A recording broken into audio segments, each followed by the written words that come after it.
అదే ప్రజలు మార్పు కావాలనుకుంటుంటారు. గవర్నమెంట్ పాలనలో మార్పు వస్తే బాగుంటుందని నేను. ఎవరు రావాలనుకుంటున్నారు? జనసేన బీజేపీ పొత్తు పెట్టుకుంది కదా, వాళ్ళు రావాలని బాగుంది. సో ఎందుకు అనుకుంటున్నారు టీడీపీ జనసేన మీరు? ఎందుకంటే నాకు తెలిసినంత వరకు జగన్ ప్రభుత్వం వన్ సైడ్ పాలన చేస్తుంది.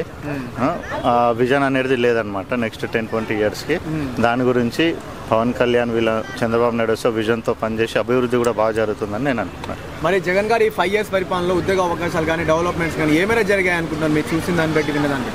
అక్కడ ఏం జరిగినా ఏం జరగలేదు, మత మార్పిడిలు తప్ప ఇంకేం జరగలేదు. మరి ఉద్యోగ అవకాశాలు ఎలా అనిపించాయి?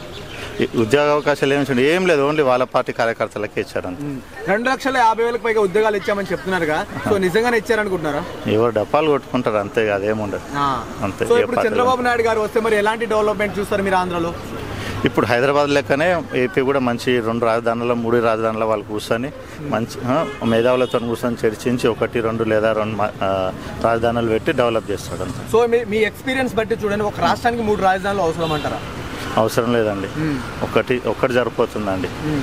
జనాభాను బట్టి మరీ కావాలంటే 2 పెట్టచ్చు, కానీ 3 అవసరం లేదు. మరి ఎవరికైనా ప్రపంచంలో 175 సీట్లు పాసిబుల్ అవుతాయి, విన్ అవుతారా? జగన్ గారు ఆ సవాల్ విసురుతున్నారు, మరి గెలుస్తారంటారా? అసలు కాదండి, ప్రజలు మొన్ననే పొరపాటున గెలిపించారు అంతే. ఏదో ఊపులో వచ్చాడు, పాలన ఎలా ఉందో చూద్దామని చెప్పి అంతే. మరి ఎన్ని సీట్లు రావచ్చు అనుకుంటున్నారు? 175 సీట్లకు ఎన్ని సీట్లు రాదు? ఇప్పుడు 50-60 అంతే, అంతకన్నా ఎక్కువ రావండి. సో మరి చంద్రబాబు నాయుడు గారు పవన్ కళ్యాణ్తో పొత్తుతో రావడం మీకు ఎలా అనిపిస్తుంది? చాలా బాగుందండి, పొత్తు అందరు కలిసి పని చేస్తేనే వాళ్ళ ప్రభుత్వం వస్తుంది.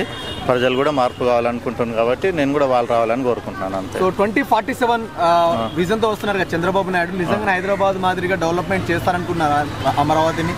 చేస్తేనే ఫ్యూచర్లో అతను కూడా బాగుంటుంది, వాళ్ళ కొడుకు కూడా అవకాశాలు బాగుంటాయి. లేకుంటే మళ్ళీ ఆయన కూడా రాడు, కొత్త పార్టీలు వస్తాయి అంతే. థ్యాంక్స్. వెల్కమ్.